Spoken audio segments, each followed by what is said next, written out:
A hand shoved her hard between the shoulders. She pitched forward and hit the frozen road on her knees. Behind her, a gate slammed shut. Boots crunched away into the dark and no one looked back. She tried to stand. Her legs would not hold. The cold came up through her ragged clothes and set her whole body shaking. The wind drove snow into her open wounds. Something small and warm pressed against her chest.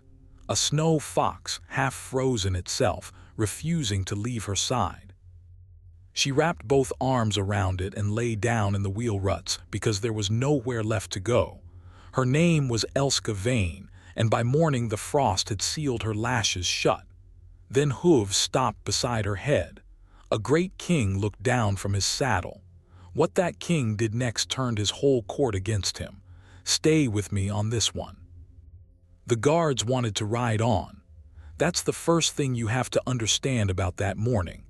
Two of them, hard men, both war-tested, and they sat their horses and looked down at the shape in the snow and they saw a problem, not a person. "Leave it," the older one said. He didn't even call her a woman, he said it. An unclaimed Omega on a rival road, that's their trouble, not ours. And by the law of that country, he wasn't wrong. In Ashfall Valley, an Omega with no pack and no mark belonged to no one. You could pass her by and lose no honor. You could pass her by and the gods would say nothing at all. Men did it every winter.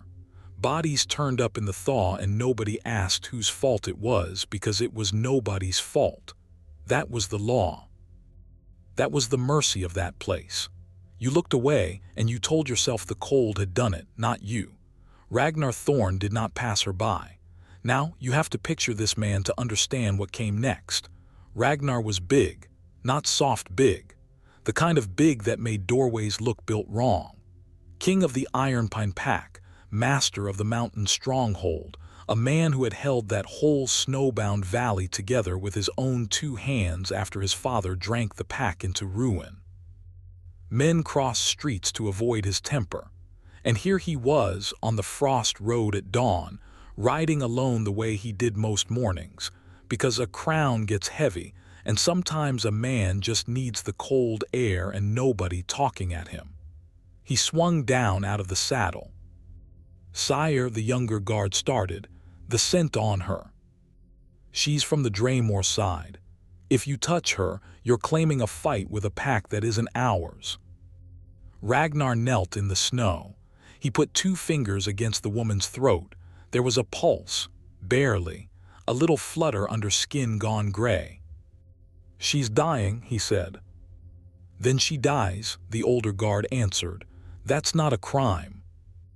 Ragnar looked up at him, and here's the thing about Ragnar, he didn't shout. The men who feared his temper had it backward. It was the quiet ones he made that scared them worse. "It is to me," he said. The fox bristled. This tiny half-frozen thing, this snow fox with 1 torn ear, it curled its lip and hissed at the biggest man on the mountain like it stood any chance at all. Ragnar looked at that animal for a long moment. Something moved behind his eyes. He'd seen loyalty before. He'd bought it and inherited it and watched it fail when the winters got long enough. He had never seen it look like this, in something that small with nothing left to give. "Easy," he told it, "easy, I'm not going to hurt her." And I swear, the fox went still, like it understood. Ragnar pulled the fur cloak off his own back. That cloak was worth more than most men in the valley earned in a year. Black wolf pelt, the king's own mantle, the thing that marked him as the man in charge whenever he walked into a room. He wrapped it around a nameless dying stranger without a second of hesitation. Then he gathered her up, fox and all, and stood. "Sire, if you carry her through the gates, the whole court sees it," the younger one said. "They'll say the king shamed his crown for a nobody." "Let them say it," Ragnar answered. And he set her across his saddle and climbed up behind her and turned the horse for home. They rode up the mountain in silence. The stronghold gates opened, and every word the guard had warned about came true before Ragnar even reached the great hall. People stopped. They stared. Servants, soldiers, the lords who wintered in his court. They saw their king carrying a bundle of rags with a wild animal poking out of it, and they saw the king's cloak, the black wolf mantle, wrapped around some ragged thing that smelled of a rival pack. You could feel the whisper start. It ran through that courtyard like a crack running through ice. Ragnar didn't slow down. He carried her past all of them up the stairs, and he gave one order to a frightened serving girl. Fire, blankets, warm water not hot, and find Halla. Halla was the old healer. She'd birthed half the pack and buried the other half, and she was the only soul in that stronghold who'd tell the king to his face he was a fool. She came into that room, took one look at the woman on the bed, and said exactly that. "You've brought more blood under your roof," she said. "You fool of a boy, do you know what you've started?" "Save her," Ragnar said. "She may not want saving, look at her." Halla peeled back the rags, and what Ragnar saw made even him go quiet. Old scars, not from a beating. From years of them, the marks of a life spent as somebody's property. This was a woman who had been worked until she broke and then thrown out to die when she stopped being useful. Halla ran a thumb along one of the older marks, the way you'd read a page you already knew by heart. "Servant marks," she said softly, "and older than her. Somebody started on this one when she was a child. This one's known nothing but hands that hurt her.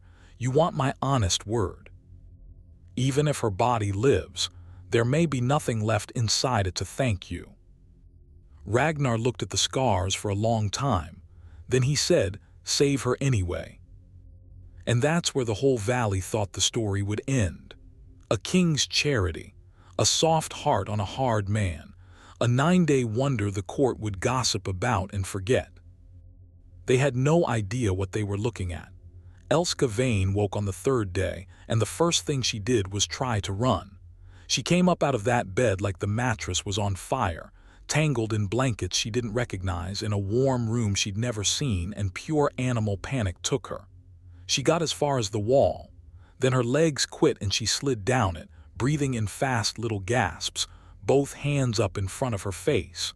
Ragnar was sitting across the room. He'd been sitting there off and on for 3 days. He didn't move. He kept his voice low and flat, the same voice he'd used on the fox. "Nobody here is going to touch you," he said. "You're safe, you've been sick, you're safe." "Where is he?" she said. Her voice came out cracked from disuse. "Where's Bramble? What did you do to him?" For a second Ragnar didn't understand. Then the fox came trotting out from under the bed, torn ear and all, and jumped straight into her lap. And this woman who'd flinched from a king wrapped both arms around that animal and pressed her face into its fur and started to cry. Not soft crying, the kind that comes up from somewhere deep and old. Ragnar waited it out. When she'd gone quiet, he pushed a cup of water across the little table toward her. He didn't hand it to her. He knew better already. He just left it where she could reach it. "Drink," he said. "You've been 3 days without." She looked at the cup. She looked at him. "Why?" she said. "Because you'll die otherwise." "No," she shook her head hard. "Why did you bring me here? Men don't do this, not for nothing, so tell me what it costs. Tell me now before I owe it." And that question told Ragnar more about her whole life than any story could have. She'd learned, down in the bone, that kindness was a trap with the jaws still open. Somebody was always about to spring it. She was sitting there doing sums in her head, the way she must have done 1,000 times, working out what he'd want, and when he'd want it, and how much it would hurt when he took it. "It costs nothing," he said. "Everything costs something. Not this." She didn't believe him. Of course she didn't, would you? She drank the water because her body made her, and then she begged him. That's the part that got me when I first heard it. She had a warm bed and a fire and safety for the first time in years, and she used her first real breath to beg the man to throw her back out. "Send me away," she said. "Please, before they come, I'm marked as Drame or property. Lord Verk owned my contract and Verk doesn't lose things. When he finds out where I've gone, he'll come to your gates and he'll call it theft. You'll have a war over a servant, over nothing.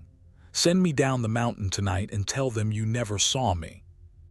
"I don't give people back," Ragnar said. "You don't understand what he is." "No," he agreed, "but I understand what I am. And I don't give people back." Something in the way he said it made her go still and study him, really study him, like she was trying to find the lie in his face and couldn't. She'd gotten good at finding the lie. It was how she'd stayed alive. And it wasn't there, and that frightened her more than a lie would have. She didn't trust it, but she stopped fighting the bed. That was all he asked for that night. The days that followed were the quiet ones. And I want you to notice this quiet because it matters. She got stronger. She started eating.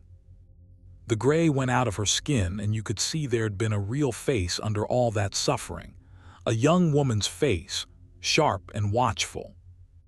Bramble the fox went everywhere she went, riding on her shoulder, hissing at anyone who came too close, and the whole stronghold learned to give the pair of them a wide berth. She began to help in the kitchens, not because anyone asked, but because sitting still made her nervous, and idle hands felt to her like a debt piling up. Halla the old healer took a liking to her and taught her the herb stores, and found, to her surprise, that the girl already knew half of them. Somebody had used her for that too, down in Dramor.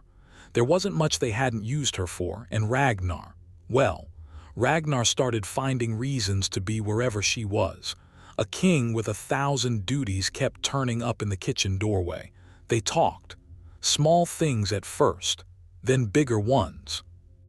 He told her about his father's ruin and the winters he'd nearly lost the pack, the years he'd gone hungry so the pack wouldn't, the crown he'd never especially wanted and couldn't put down. She told him nothing about herself, and he never pushed, and somehow that was the thing that finally got her to trust him a little. He was the first person in her whole life who wanted nothing from her. She kept waiting for the ask. It never came. And a person can only wait for the trap so long before the waiting itself starts to loosen. One evening she was sitting by the fire mending a torn cloak, Bramble asleep in her lap, the snow falling soft and slow outside the window. Ragnar came and sat across from her, and neither of them said anything for a while, and it was easy. It was warm. For 1 hour, that broken woman looked like she might actually get to be happy. "Maybe he won't come," she said quietly, not looking up from the mending. "Maybe he's forgotten me. Maybe it's really over." "Maybe it is," Ragnar said. She let herself believe it. Just for that one evening she let herself believe the worst was behind her. She even smiled once, a small crooked thing she seemed surprised to own. It wasn't over. Not close. The horns sounded at the gate the next morning. A delegation had come up the frost road under a banner of gray and green, Dramor colors. And at the front of it, on a tall, pale horse, rode Lord Verk himself, the man who had owned Elska's contract, the man she'd sworn would never forget a thing he considered his. He hadn't come alone, and he hadn't come as an enemy. That was the clever part. He came as a guest. He rode up under the traveler's truce, which in that country was sacred, an old law that said a lord arriving in peace could not be turned away or harmed. He came smiling. He came with gifts. He came with a full escort of armed men that the truce said Ragnar had to let inside his own walls. And just like that, the whole shape of the thing changed. Because up until that horn, this had been a simple story. A king, a rescued woman, a bully who might come cause trouble. Ragnar could have met that with a fist. He was good at fists, but Verk didn't come to fight.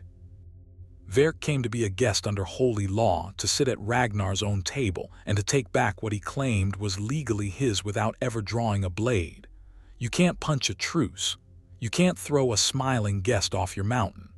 The moment those gates opened, Ragnar's strength stopped being worth anything, and it turned into a war of law and words and witnesses, on ground where Verk had spent his whole life fighting. And here's the worst of it. Verk had chosen that ground on purpose. He'd known a man like Ragnar could break him in a fair fight, so he'd made sure there wouldn't be one. He'd come to win the way lawyers win, with a room full of witnesses and a piece of sealed paper, where the strongest man loses to the cleverest one.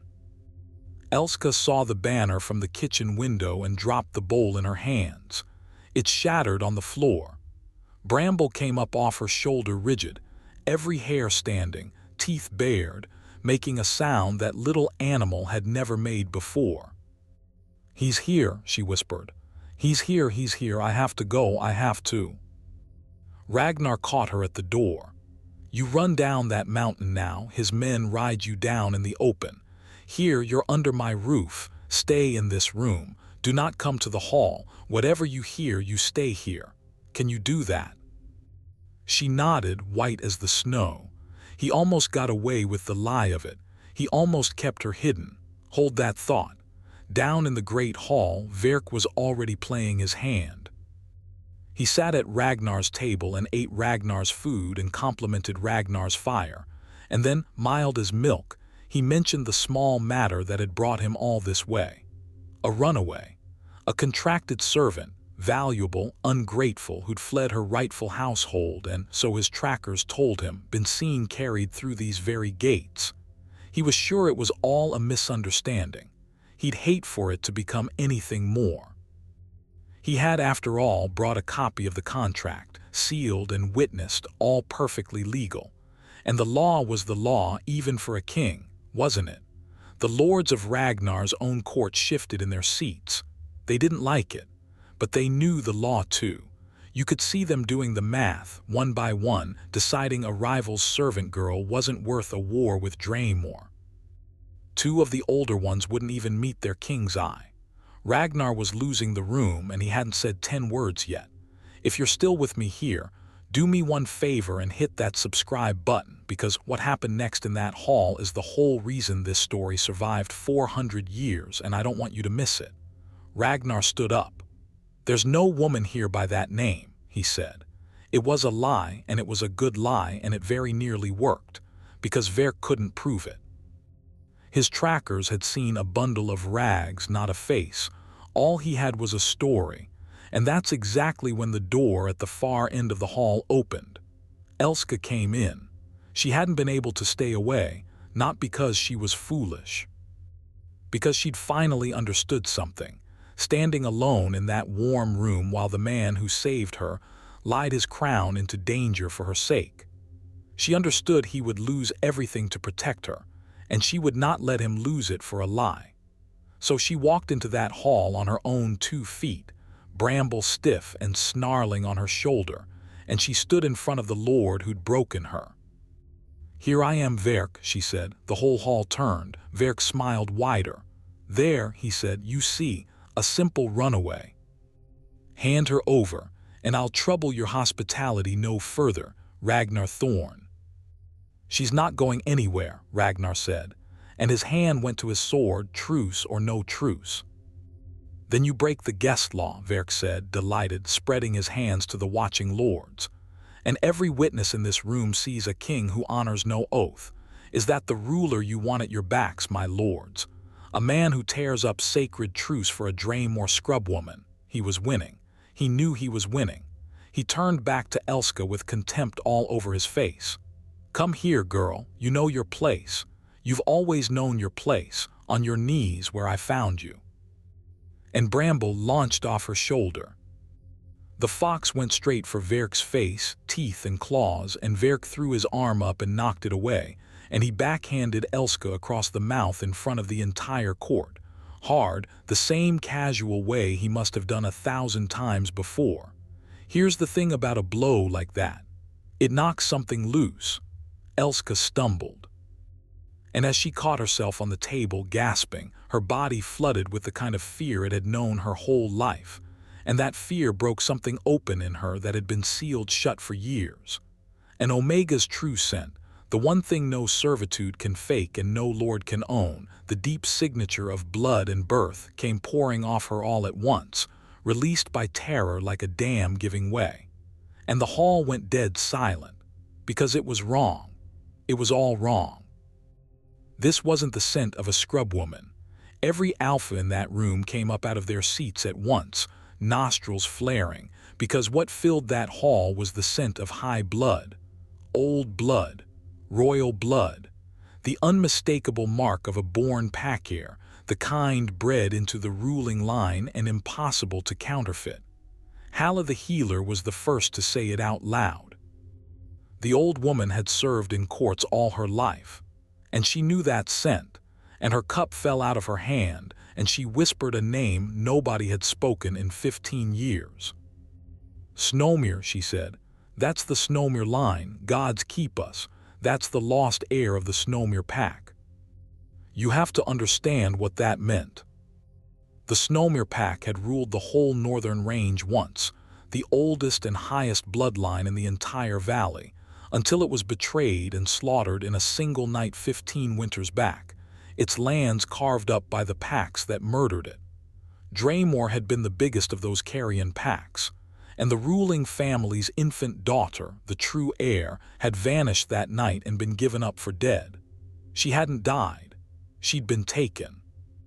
Hidden in plain sight as a servant, her name stripped, her blood scent bound down with herbs and fear year after year so no one would ever know what Verk had sitting in his scullery.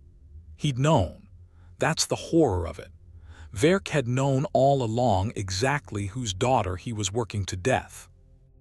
A living claim to half the north, and he'd kept her as a slave to make sure that claim died quietly with her.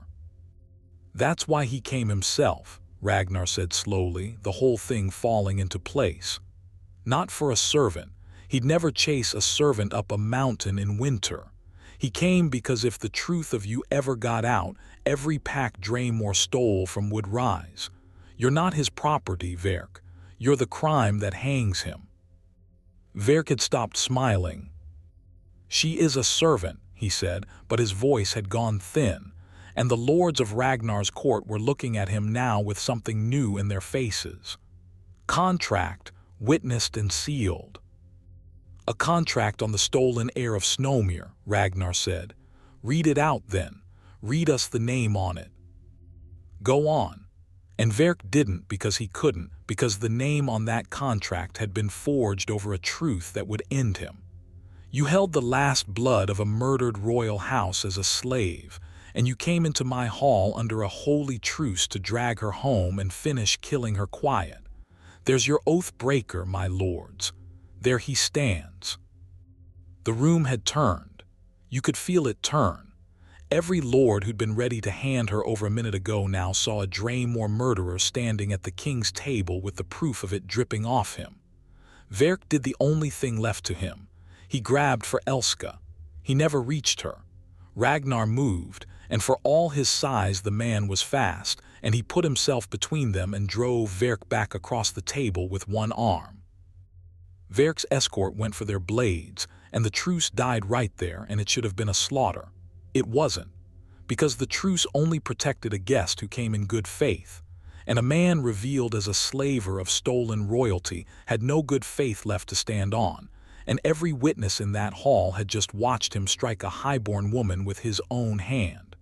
When Verk's men looked around for allies, they found none. Ragnar's court had already chosen.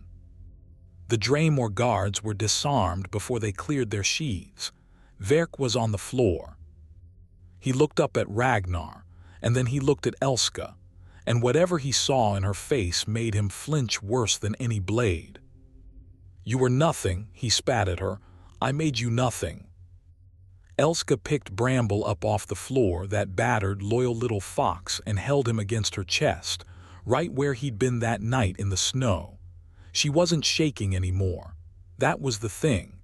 For the first time since Ragnar had laid eyes on her, she stood completely still. You tried, she said, and a fox and a stranger undid it in a single winter. Think about that on the long road down. They didn't kill him. I want you to know that." Ragnar wanted to, you could see it in him, but Elska stopped him with a hand on his arm. "Not like this," she said. "Not with my hands and not with yours. Let the law he loved so much have him." And so Verk was stripped of the truce he'd broken, bound, and sent under guard to answer for the murder of the Snowmere house before a council of every pack Draymore had wronged. There were a great many of them. They had waited 15 years. They were not gentle. But that's not the part of the story that lasted. The part that lasted happened after the hall emptied out. The court wanted a coronation.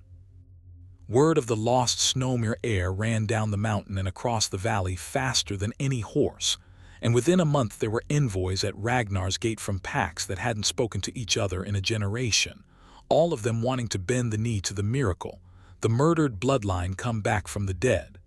They wanted to crown Elska Vane queen of the whole reunited North. They brought her gowns. They brought her jewels. They brought her the titles that were hers by right, all the weight of a great house restored. And Elska stood in the middle of all of it and looked, if I'm honest, like she wanted to bolt for the door the same way she had that first morning. Ragnar found her that night in the same place he always did, by the fire, Bramble asleep in her lap. The snow coming down soft outside the window, slow and quiet, the way it had been the evening she'd let herself believe it might be over. "You don't want it," he said. "It wasn't a question." "I spent 15 years being told what I was," she said. "A servant, a nothing, property. Now they want to tell me I'm a queen. It's a finer word. It's still someone else deciding." She looked at him. "You never once told me what I was in all those weeks. You just left the water where I could reach it and let me decide to drink." "I figured you'd had enough of hands reaching for you," Ragnar said. "I had." She was quiet a moment. "You know they're saying we're fated. The mate bond, blood answering blood, the king and the lost heir.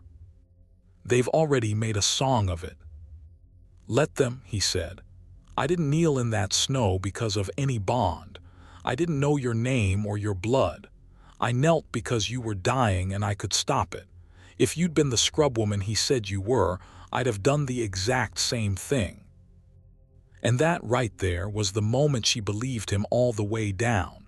Not the crown, not the bloodline. The fact that the man had chosen her when she was worth nothing to anyone before there was a single thing to gain. He'd already given her the one thing she'd never had. He'd given it back on the road, wrapped in his own cloak before he knew who she was. She didn't take the northern crown, not the way they wanted. She took the Snowmere name back because it was hers, and because 15 years of the dead deserved someone to carry it, but she wouldn't sit as their queen. Instead, she did something the old lords never expected. She used the claim to force every pack that had carved up her family to answer for it, and then she used it to bind them into a peace, a real one, the first that Valley had seen in her lifetime. She turned out to be very good at it. Turns out a woman who's lived under the boot knows exactly how to lift it off other people's necks. She married Ragnar the next spring, not because a song said she had to, because she wanted to freely, which was the only way she'd ever do anything again as long as she lived. And Bramble the snow fox, torn ear and all, slept at the foot of their bed every night of his long life, the little animal who'd refused to leave her when leaving would have been the sensible thing. Years later, they say, an old woman found a girl half frozen in a ditch on the low road. A servant cast out to die, and the old woman didn't know what to do, so she carried the child up the mountain to the queen. And Elska took one look at that shivering, terrified, worthless in the world's eyes child, and she did the only thing she knew how to do. She wrapped the girl in her own cloak, and she carried her in through her own gates, and she left the water where the child could reach it, and she waited, because that's how it works in the end. Somebody kneels in the snow for you when the whole world says ride on. And if you live, if you're one of the lucky ones who lives, you spend the rest of your days kneeling down for somebody else. That's the whole of it. That's what the king did that morning that shocked his entire court. He knelt. Any of them could have. Only he did. And the snow kept falling, soft and slow, over a valley that was finally, after all those winters, at peace.